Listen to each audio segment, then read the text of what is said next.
Bienvenidos una semana más al podcast de ITNIC. Esta semana estamos con Jordi Romero, CEO de Factorial. Yo soy Bernat Parrero, CEO de ITNIC. Y tenemos la suerte de estar con Jason Lemkin. Y voy a cambiar al inglés, ¿vale? Porque vamos a entrevistarlo en inglés. How are you, Jason? I am terrific. Thanks for having me on the podcast. Thank you very much for being here. We know that you're super tired. You've been in a whole event today. Yes. And yesterday. And it's been a hard week. It's been a great week. It's been terrific to be in Barcelona. I've met a lot of great people. We did a great event at Factorial's headquarters. We did a great meetup with about 100 founders and entrepreneurs. So yeah, a little tired, but super excited to be here. Yeah. So it could be very interesting for us to know your story. So it could be very interesting to know where you come from, where you started, what was the first things you did in the business world? Boy, I'll only go back so far in time, but most of my career since being 13 was in startups in some fashion. And I co-founded 2 startups. The first one was selling to the enterprise, but not software, technology company. Was very hard, sold it for $50 million after 12 and a half months, thought it would all be easy. Started a company called EchoSign, thought we'd do $2 million in revenue our first year. Went from 0 to 200,000 in the first year, and everyone thought it was a failure.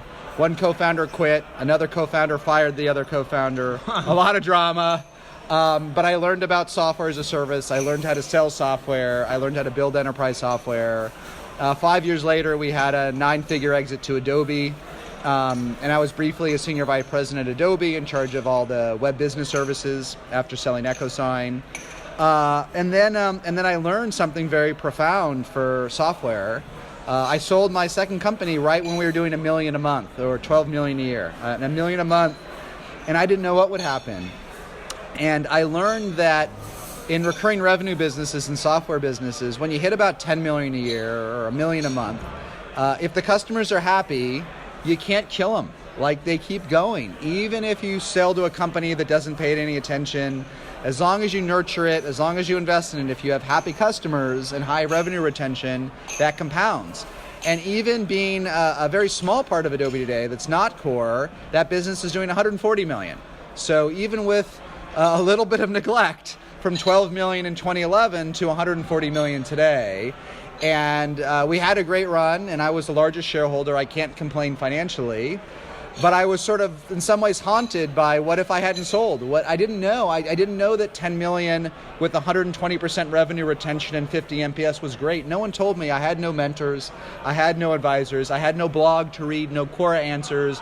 No one told me I was doing good. Back then? I had 2 investors, but SaaS was new and nobody knew. I was being compared to Salesforce and Viva, Microsystems. Yeah. And in my bat, wasn't an accelerator, but I was in a venture fund. And then that fund, my cohorts in that class were Viva, which is 16 billion, Yammer with David Sachs, Box with Aaron Levy, Intact, which was just sold to Sage in UK for 900 million. So I had a pretty good class, and no one ever told me I did okay. And I wish someone had.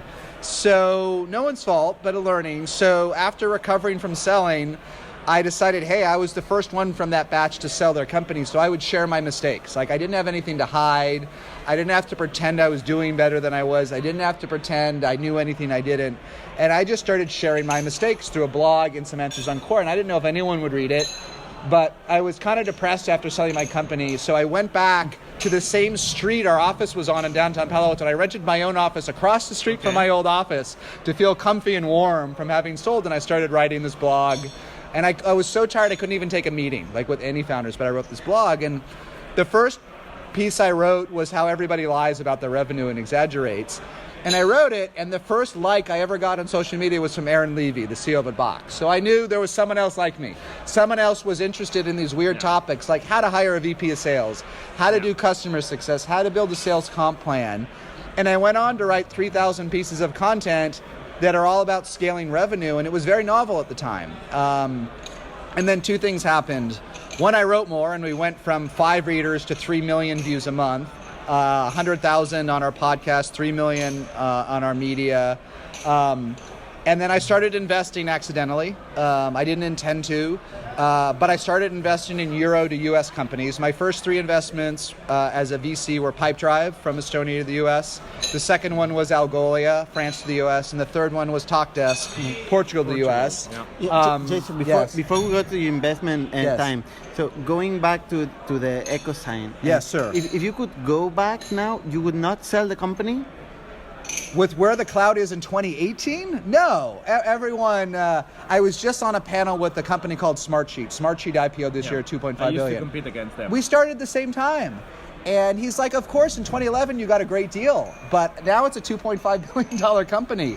And there's this annoying VC term of power laws. You read Andreessen Horowitz, and this term at first annoyed me. What's a kind of annoying VC talking about power laws? But it's especially true in SaaS businesses, because you get to 10, and if that business compounds to 20, and that 20 compounds to 40, and your job doesn't get any easier. It's just as hard being a CEO at 5, 10 as 5 as 20. Your job never gets easier, but the revenue gets easier. It starts to recur. It starts to build on itself. And you look at these leaders today, it's crazy, but all these Zendesk, HubSpot, New Relic, all these companies, they're telling Wall Street when they'll be at $1 billion in revenue. $1 billion in revenue. And if my little company as a small division could do 140 today, look, I think we could have done 200 as a standalone company, and I had a nice exit.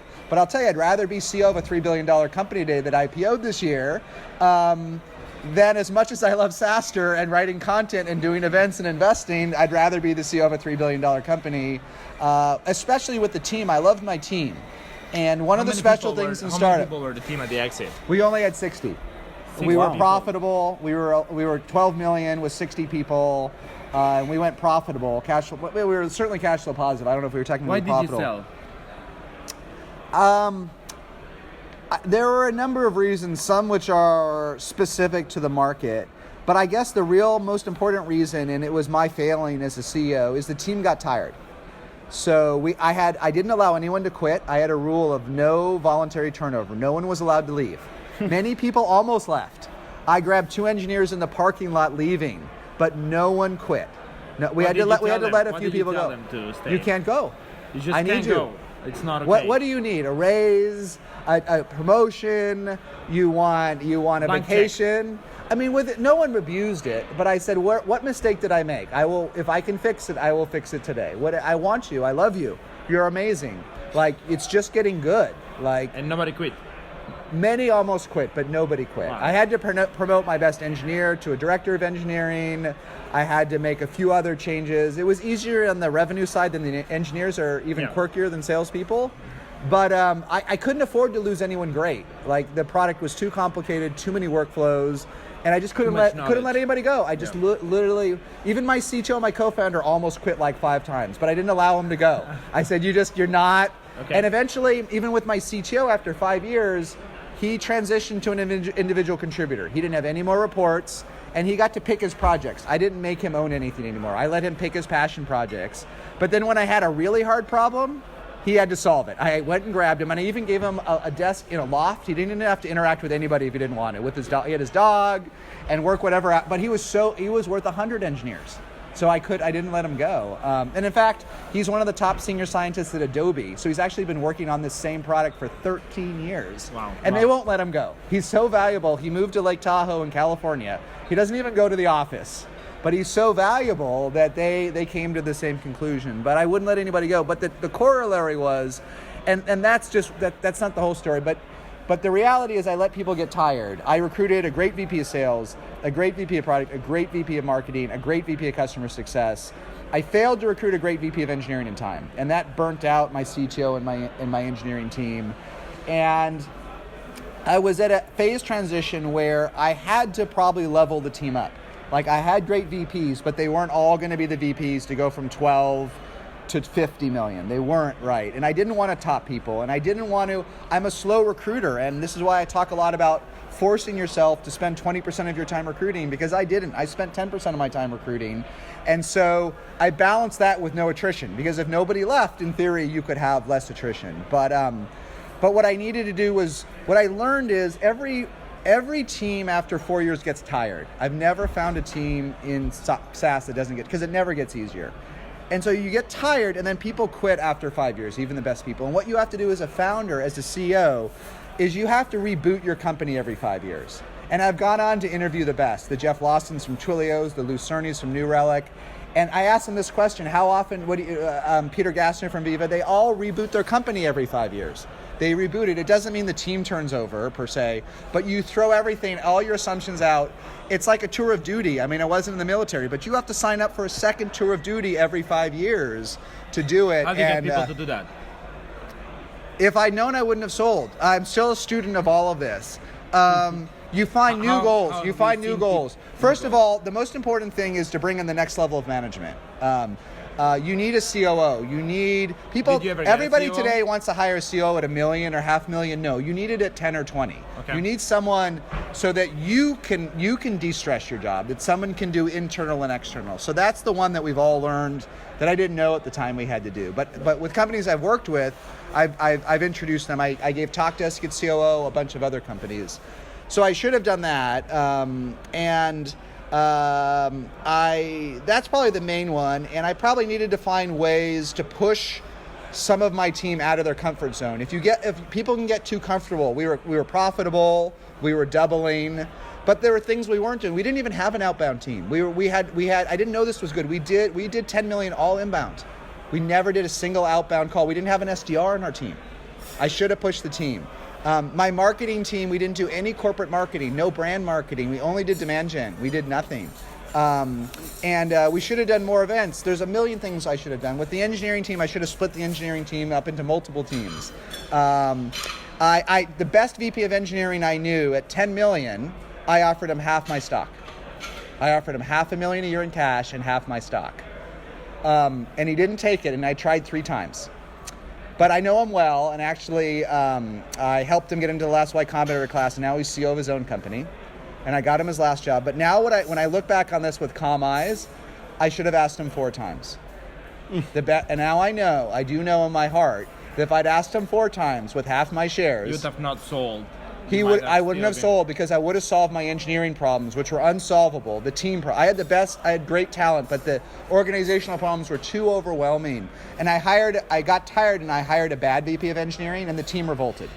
And I should have been a better CEO and solved the problem. But selling, even though I didn't need to, it solved a bunch of problems for me in the short term that I felt like was fine. I was well paid. My wife did very well as an entrepreneur herself, but we bought a bigger house, we bought more cars. It seemed okay at the time, but I didn't know it would compound. But I should have. But the last thing for recruiting, and Jordy knows this, you've got to be tenacious. So I should have asked him 4 times. I asked him, and I just should have been a nudge, and he would have joined me. Jason, right? you Yes. definitely did something good. I mean, yes, absolutely. You managed to raise a company to make it very big. Yes. So if I ask, but today's different. You can do incredible. The cloud is so big. Look at AWS. Look at Amazon. The explosion of Amazon. Like the cloud, and we can talk about why.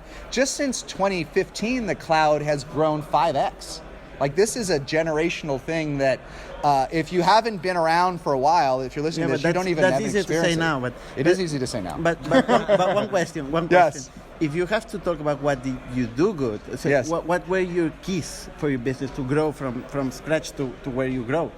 What was the success? Yeah, were the sales? Was it the product?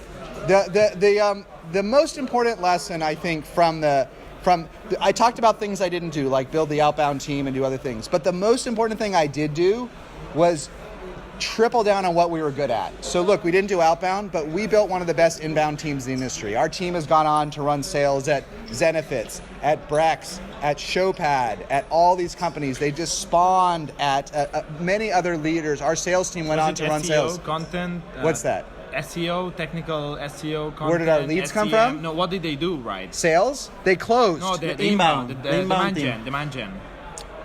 Well, what was the key there? What I was good at is what I'm still good at today. So my skills, Content. creating excitement. You generate a ton of content. Today, great I didn't content. generate content in the day, but what I did back in the day is I spoke everywhere. I was on TechCrunch all the time. I was at every event. Okay. Every partner, I was there right So when that's they like wanted a the partner, I was PR, there. CEO Yes. PR. I created every place I could go on the web, in print, in an event. I was there, and so that's what and then I did a second thing. I had confidence that our product would be viral, and we had a low viral coefficient, but I Why knew was it viral?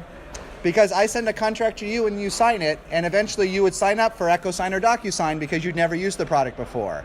And the ones that had the most impressions got the market. Now, DocuSign invested very aggressively in sales and marketing. I did nothing, but we had millions and millions of people using our product every month, and the virality was low. The viral, and so in the first year it sucked. In the first year it didn't. Yeah. We had 6 users. 6 users did not get you 6 million. Yeah. 6 users get you one more. But around year 3, just word of mouth and virality was enough to grow 80%. When we hit 4 million, we could go. I did math at 4 million. It was the first time I did the math. I said at 4 million in 1 year we could go to 7 with no expense. That was word of mouth and what we call word of mouth and virality. I go to 7, and the art was going more than 7. Right. So that year we went 4 to 8 something, which was good. But we could have done more if we invested more. But so I was good at excitement, and then I was super religious about ease of use for the product, and we would win deals for ease of use, so that helped in sales, but it also helped in this viral marketing because our product was the easiest to use product at the time by far. That helps virally. You're going to convert to the product that's easier to use, and these products, both EchoSign and DocuSign, over time, you have convergent evolution. The products are very similar today, Adobe Sign. But back then, they were very different. And DocuSign was a very powerful product, very sophisticated, with great workflows. Ours was rudimentary, and we'd barely pull off the workflows. So we had to change place, but we keep on from the same point. Excuse me for the cut. So anyhow, we went from 0 to 12 million, burning probably $5 million. So even by today's standards, that's pretty good for a venture back. There's certainly the MailChimps of the world that burn nothing, but it was pretty efficient. So the question is, I'll tell you what we did right, and then what I could have done more. The number one learning from what we did right, which is the advice I give to all founders when they're not sure what to do, which is double down on what works. And it's very frustrating is everyone wants to grow faster. I have yet to meet a founder that wanted to grow more slower. Right? No one wants to grow slower. They want to grow faster. But and time sometimes moves very slowly as a founder. Like it can be, it can feel like it's going to take a year to get anywhere, a quarter to do a release. But when you don't know what to do what works well. Because it's better to grow 80% this year and have some success than to not know what to do, burn all your cash, and grow 81%. It's not worth it. And people flail around, they try things that don't work. But usually even by $500,000 in revenue, you have a couple things that work, or how'd you get there? You're good at outbound, you're good at inbound, you're good at hustling, you're good at content marketing, you're good at Facebook ads, you're good at something. And double down on what works. The way you get from 1 to 10 most efficiently is by spending 80% of your time on what already worked, just getting a little bit better at it. So let me interrupt you there, because you have a lot of great content about how to go from 1 to 10. Yes. But I'm sure a lot of our audience is struggling to get to 1. Getting to 1, yes. So how do you go from 100K to 1 million? Like, what do you think is there's one most important thing, right? The most important thing from getting to 100 to 1 million is to make sure you have enough time. So cash. Maybe it's not just cash, it's the team. The team will get tired. The team will quit. If you get to 100,000 in revenue, okay? Yeah. So 0 to 100K is kind of figure out.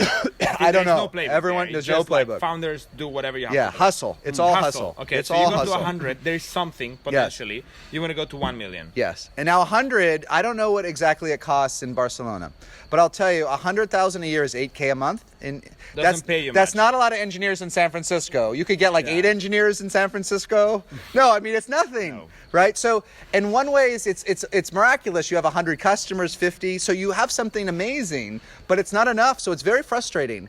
And it usually takes a long time. It could take a year. But it's promising, right? You kind of feel like... It's promising as an outsider, but as an insider, it's not always promising. It can be frustrating, right? So yes, you and I, Jordy, we can tell people push on. Like you did something amazing. 100,000 in revenue. The last thing the world needs is another software product. There's 500,000 pieces of software. No one's asking for 500,001. No one says I need another marketing automation solution, another HR solution, no one's saying I need another ticketing solution. No one has woken up in this morning and said I need one more CRM. I can guarantee nobody's saying No one said that. So if you got to 100,000, that's a great. You did something amazing. You birthed something in the world that someone actually wants to buy for real. They're not just your friends and your old boss. So it's amazing, but it's not enough. Yep. So you can either, and so what you have to do, there's a lot of things you can try, which we can chat about, but you have to make time, because at about 100,000, you can start just build a spreadsheet. What am I growing each month? 5%. Okay. And you can just roll it forward and start and build a dispassionate spreadsheet that says, and I call this, I wrote a blog post called an L4M model, the last 4 months. And at about 100,000, do this. Now, don't always share it with your team because they might not like to see it. But take the average of your last 4 month growth rates and just roll it forward. And I find it shockingly predictive. If you've grown 11% the last 4 months, you will probably, eventually it may decline but it's pretty predictive for the next 6 to 9 months. And I see CEOs all the time not liking it. They get mad and they predict other rates and they never hit it. They always hit the L4M. So, and as an investor now, when I go to a board meeting and I see a projection, I just skip to the next slide and I build the L4M model. I just say, okay, you ended last year at 6 million, growing 8% a month. I know exactly where you'll be next year. It's always harder. right. It gets harder over time. No. Keep the same percentage of growth. No, but the prediction of the last 4 months doesn't. The last 4 months, the resolution gets better over time. In the early days, the numbers are so small, the L4M doesn't work. After a couple million, it gets super predictive. But anyhow, try this at 100K. And if it's going to take you 10 years to get to $1 million, maybe you should quit. But probably you're going to find a depressing answer. Probably you're going to find it's going to take 18 to 24 months. Okay? And that's hard. Where are you going to get the money? How are you going to keep the team together? How are you going to pay rent? And you have to find a way as CEO, because you will find, if you have 100 customers, of course you'll get 200. It's just a question of how long. There is 100%, unless they all churn, unless they hate you. Even then you'll get to 200, they'll just all churn. Eventually. Yeah, but if you crack the code for 100, you will get to 200. And in fact, you will almost certainly get to 1,000 given enough time. And that's how you'll go from, if you have 100 customers at 100K, you're gonna need 1,000 to get to $1 million if pricing doesn't change. So the question is, this is your job as founders or CEO, can you carry the company there? And I went through this myself. What did I do when I realized this, when I built this model? Well, first of all, I stopped taking a salary.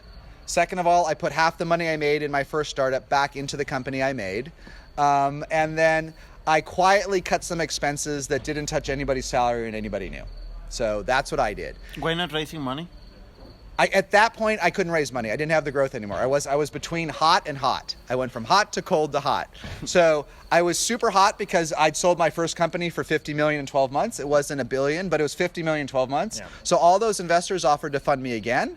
So I raised a couple $1 million. And then I spent all of it, and we got up to, one of my co-founders quit, and we were at 300K in revenue. Not that far from the discussion. ARR. Yeah, ARR, and I had 6 months of cash left. So I'm like, what am I going to do? It's not nothing, but it's not enough. So I made this L4M model, and I said, if I can get to $1 million in revenue, growing 10% a month, I can raise more money, which is exactly what happened. I got to $1 million, and then Excel, Emergence, and DFJ all gave me a term sheet in a week. Okay, but no one gave me a term sheet at 300 growing 4% a month. Okay, no one gave me no big term sheets were coming in at that point. So I did the math, and I said I need 8 months. Because I had about 6 months left, but I did the math. It wasn't going to get me to $1 million and 10%. I needed 8 months. So what do you do? Well, my salary in the U.S. back then was $130. So hey, giving that back is a little bit, right? I put a couple $100,000 more in. And then I did raise a tiny bit more money and did a few other things. And I think I probably eked out, this may sound like a lot of money to people here, but I'd raised 2 and I needed 600 more. So that's only 30% more, and it was hard to get it, but that got me the 8 months that I needed. And then we got over the hump, and people wanted to quit, but I told them they weren't allowed to quit. And then As we got to about 1 million, it got easier. It wasn't easier for me as CEO, but for my little tiny sales team, like the good logos started to come in, and my sales guy bought everyone Christmas dinner, and like it was different, and the engineers started to actually build features customers wanted, and everyone got their wind. And it doesn't sound like a lot of money today, but I raised the $8 million in the A and but I had to buy that time, and it was too long, right? I had to drag the team. And I don't know if that's a depressing or an inspiring story for people, but that's from 100. You have to drag the team up the hill. And it's hard because you can't lose any soldiers. If you lose one great engineer in the early days, you're dead. That might be the only engineer that knows how to do part of your product, right? If you have only one sales rep and she's great and she quits, you're dead. You're not literally dead, but you're dead. You literally can't lose anyone good, even up to employee 50. If you lose somebody good, it's like death. Until you have redundancy, until you have fat on the system, it's like death. So you have to figure out, how am I going to keep the team together? Like, what is it going to take? But the one advice I can give you is, people that are single-digit employees are romantics. No one joins a single-digit employee because they're rational. It doesn't make any sense. So they're romantics. So your job is to inspire the romantics in the tough times and let them see the journey. You clearly do this very good. I don't know if I don't think I did it good, but I did it good enough. I did it good enough to. But I agree. The team did mock me a little bit. They made a little bit of fun of me, but they stayed. Every time stayed. When I look back to the first employees of our previous companies, it's like, why in hell did they join? Yeah. There is no rational argument to join. They're romantics. The three of us back there, in this crappy table we had and so on. So I'm sure it was the same for EchoSign. It's a very interesting time at the same time. No? You're trying to do something but impossible. It's not a rational kind of argument to join. But what about the market? Did you follow the market at that moment? The stock market or what market? No, the market that was competing with you. It was so small. It was less than $1 million market when we started. So you said something very interesting yesterday about Algolia, right? Yeah. So you invested in Algolia, and the TAM of Algolia was just $2 million. $2 million. Yeah, eSignatures was $1 million when we started. The TAM was $1 million. But you still built a business that was worth a lot more than that. Yeah, the space now is not the TAM. The actual revenue in the space is a little over $1 billion.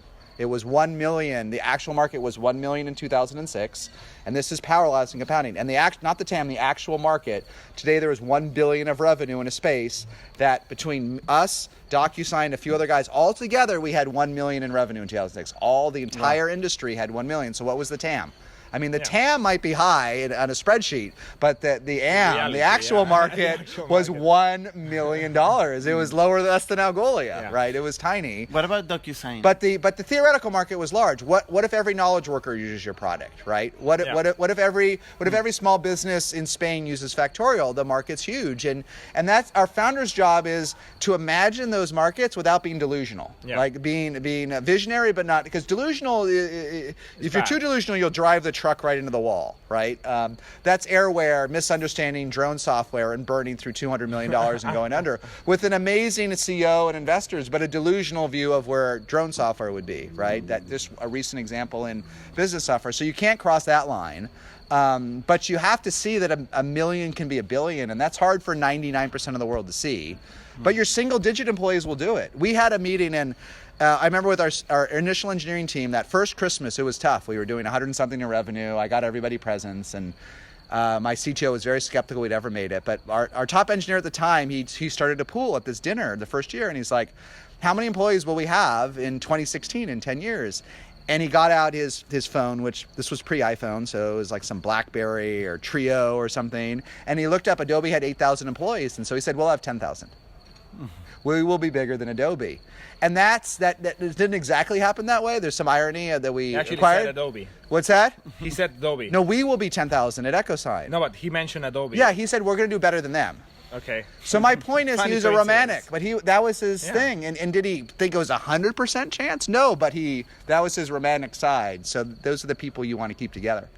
So by the time you sold DocuSign, how were they doing? Pretty well, although they had been through 4 CEOs. So I learned a lot about when you can rotate in and out management teams, when people become fungible. So they were a very aggressive competitor and a very good company. And Keith Crack, who was the CEO that eventually took them from 25 to 300 million in revenue, so it was great. And he had founded Ariba and had a lot of experience in enterprise software. But before that, they went through 4 CEOs. And I struggled to know what to make of that as a competitor because they were good. They had more experience than me, but Four's a lot of CEOs. Yeah. Keith was the 5th, and now they're on the 6th. So the Zen learning is there's different ways to scale the mountain, right? And they had actually, they nominally were founded in 2004, but they were actually founded in 2000. So that's 18 years to an IPO. They had a predecessor company called DocuTouch, so 18 years to IPO, right? And the one founder left was diluted to less than 1%. So getting to, 18 years of dilution is less than 1%, but 1% of 6 billion isn't terrible, is it? No, it's not. It's not terrible, but it's a lot of risk and a lot of time, and so they're very interesting paths and journeys not taken. They ran out of money. DocuSign was bailed out by Salesforce when they ran out of money, much to my chagrin as a Salesforce partner. But the investors back in the early days when SaaS wasn't hot, in maybe 2010, they ran out of money and the VCs wouldn't put any more money in, and Salesforce came in and gave them the $2 million to get them over the hump for the next round. So lots of different times. Was it better back then to be cash flow positive or to be out of money? Like at the time, it seemed like we were on a better course, right? Mm-hmm. But if you look at where the cloud went today, maybe it was too conservative. I mean, it's easy with hindsight to know the answers, but they're interesting case studies. So Jason, after that, you became an investor. You're clearly an entrepreneur first, so yes. you clearly lived on your own person or what an entrepreneur is and how to grow a company. So you kept being an entrepreneur first, yes. Kind of investor, but then you decided to start investing and start communicating your experience. Yes. Right? And that's where you are today. Yes. In fact, I accidentally started investing, and this community called SaaStr sort of accidentally became a side business, which isn't really a side business anymore, that will do $20 million next year. So I'm running a $90 million set of investment funds and at the same time attempting to run a $20 million business with only 14 employees. Mm-hmm. So I'm making all the same mistakes as before, just all over again. So hopefully it makes me even better at advice as I continue to repeat the past and make similar mistakes, just worse. You didn't consider starting another company like EchoSign? Like a I did not. Product company? I did not. That's a good question, actually. What's that? That's a good question. It is. I knew I was done building software. I love parts of building software. I love building the wireframes. I love planning out features and talking about it. I even like the terrible parts of figuring out technical debt and other things. But I just did not want to manage and build another engineering team again. It wasn't where my passion was. I'm a product guy. I'm not a sales guy. But I like the science. You're not a sales guy. No, I'm not a sales. I'm not a born. But I like the science of sales. You have one of the most famous sales books for B2B SaaS companies. And I have lots of content on sales, but it's because I'm a student of sales. I don't consider myself a good salesperson. But I learned. No, I don't. I'm not a good salesperson. But I learned to have. When I hired my second VP of sales, Brendan, who was the first VP of sales at LinkedIn, that was the first time I'd ever worked with a great VP of sales. And what I learned is an incredible respect and sort of love affair with the art of sales. And so I'm not good at it. I'm good at top of the funnel marketing. That's what I'm good at, creating excitement and demand. I was terrible at sales, and I'm still terrible at it. But I fell in love with people that are good at it. No, I'm a terrible closer. I'm horrible. But I enjoyed the science of sales more than the science of building software of engineering. There's a bunch of reasons why. But I said I'm not done in life, but I am done spending another X years on the technical side of building a product. I would only do it if I had a co-founder that would literally do everything. And I had this in my first startup. That doesn't exist. No, in my first startup, my co-founder wouldn't like you to co-found this company. No, my first startup, it was actually wonderful. My co-founder, she was amazing. She was our CTO and head of technology. And she literally was a magician. She managed all of our engineers, all of our issues. I handled customers and such as we had sales, even though I was bad at it. And she was just magical, a magical manager, a magical engineer, a magical everything. And I got spoiled. I thought that's the way the world works. Like I could be involved a little bit in product strategy, and then just a magic leader would solve literally all my problems. I helped with recruiting, but she's incredible. She was an incredible scientist and engineer. And then when I went to EchoSign, I thought it would be the same, and it was constant conflict, constant arguments, constant I just can't take the battles. Like I like a little bit of I don't even like an engaged conversation. I just like to have fun. I like teamwork, and just this friction I had never seen before. And I thought my co-founder could manage all the engineering team, but they're at each other's throats. And so I have a question for you, yeah. Jason. You said you're terrible at sales. Terrible at sales. I disagree terrible. With, but, surprising. yeah. But you still managed to build like a decent sales organization. That's different. And you created like massive sales training, inspiration content in the network. Yes. So like for a CEO who doesn't consider him or herself like great salesperson, how do you recommend themselves to go about leading a sales organization? Well, I'm a good example that you can do it. How about it? First of all, get out of the damn office and go close something. Try. Here's the thing that you as a CEO may think that you're not good at sales, and you're probably not good at sales, but you have a superpower. The superpower is your CEO. And you may think because you're the CEO of a 5-person company that that's nothing. That's not even like being a senior manager at a big tech company, but you're wrong. Customers love to talk to the CEO. They love it. An average manager, an average human being at some company never gets to meet a CEO. And they certainly never have a CEO come to their office. And they certainly have another CEO ask how they can help. It's never happened. And you know what? They don't really care you're a CEO of a 5-person company. Put it on your business card. Put it on your LinkedIn. Put it on your email. And those 3 letters will empower you in a way that you can't imagine. Of course you should have imposter syndrome. And that's why every founder can at least be, and I say I'm bad at sales, but the truth is what it really means is I'm a mediocre closer and a mediocre opener. I'm okay for demand gen, but like most CEOs, I'm incredible at the middle. Like I could figure out all the issues of a sale, and at a minimum, I could get a deal all the way down the pipeline. I just wasn't always great at creating the urgency at the end, playing the games at the end, saying, can I please have the deal on December 31st, doing the discounting, just the art of sales. I don't have the passion for it. I just say, please buy. But as CEOs, we're all great middlers. No, but when you know what happens, if you pair the CEO with a good salesperson, then magic happens. Yeah, because you have a great closer, a great middler, and sometimes a great opener. But even with a mediocre opener, a middler and a closer, magic happens. So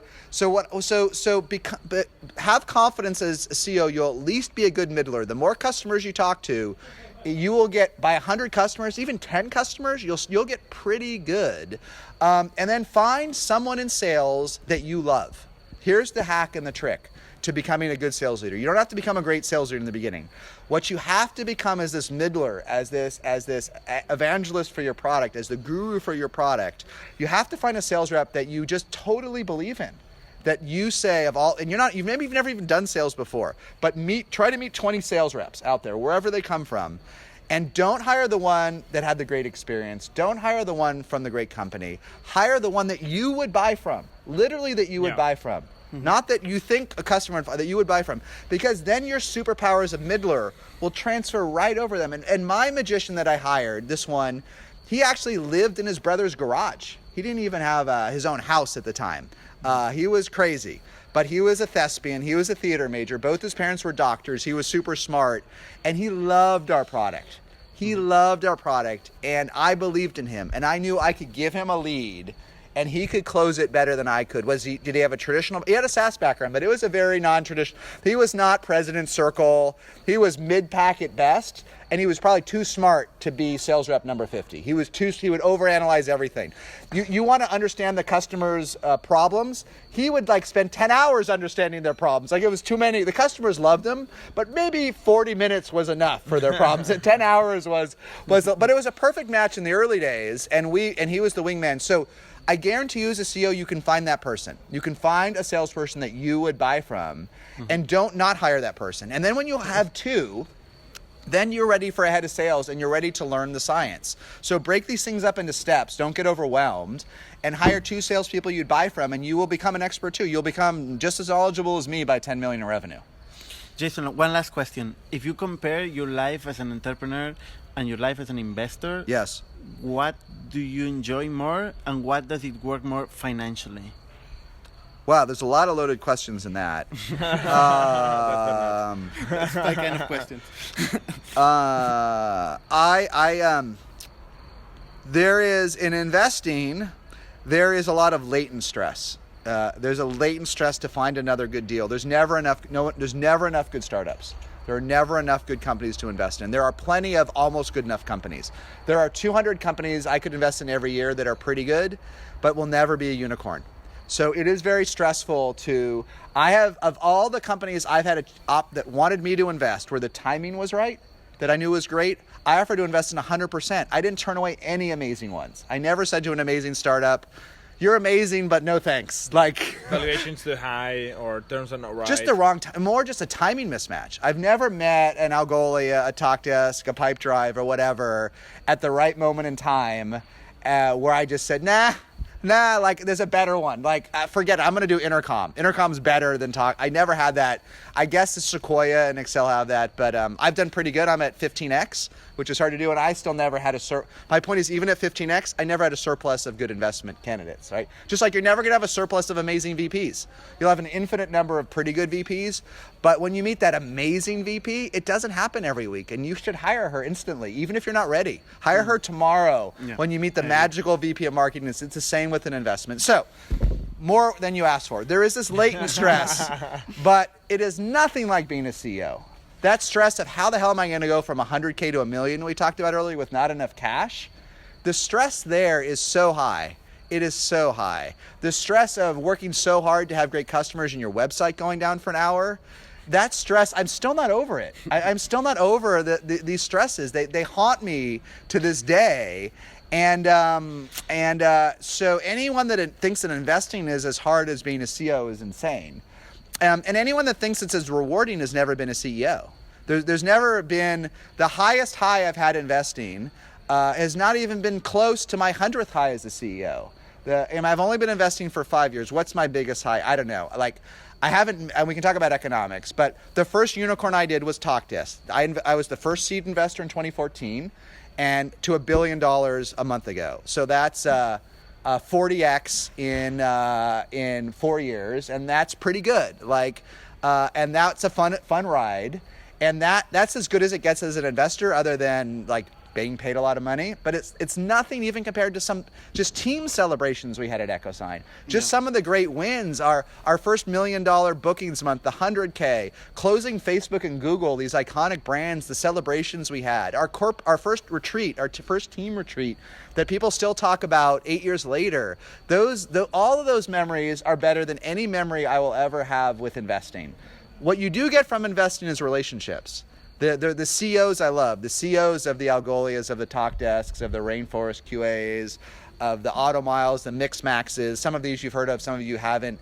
The beauty to investing is I get to meet these amazing CEOs, even folks like Jordi that I'm not an investor in. These are the best parts of investing. These are relationships. 5 euros they promised you, by the way. Yeah, these are the relationships I wouldn't otherwise have other than investing. Even as a CEO, you don't get to build these relationships, right? And coming here, we are at Barcelona, and seeing Nicholas, the CEO of Algolia, I invested at 15K a month in revenue, and they'll be a unicorn soon. It's wonderful to see him. It's really great to be a tiny part of this journey. But none of it's as good as the highs of CEO. So, and then economics. Being a crappy VC is bad, and being a crappy CEO is even worse. Being a mediocre VC is much better than a mediocre CEO. Mediocre CEO, you'll never make any money. The salary's terrible, and you will make much more money as a VC with less stress. Okay, it is better being mediocre, and mediocre is probably wrong. Being like top 40%, but being a great CEO is much better economically too, because I'd much rather be own 30% of Atlassian, as the co-founders do. Of that's $6 billion. Do you know who's made $6 billion investing? Like one or two people. And you can't even do it investing. You have to do it post-investing. You have to invest in Atlassian, and then all the shares get distributed, and then you hold them for a few more years. But as an investor per se, you could never make that money. If it's cathartic, let's say you have a $100 million fund. Top quartile is doubling that money. So you turn 100 into 200, okay? That's pretty great. So that's 100 in profits. 20% go to the partners. So that's 20 million. But it's over 10 years. So it's actually 2 million a year. Let's say you have 4 partners. That's 2 million divided by 4. That's $500,000 a year. Now that sounds like a lot of money on this, but it's not billionaire money, is it? And that's top quartile, top 25% performance on a $100 million fund. Yeah. Now you get 3 of those funds, and that 500K becomes 1.5 million, which sounds like a lot of money. But you just want to know economics. Would you rather sit in some office that's quiet all day long, bickering with your partners and make $500,000?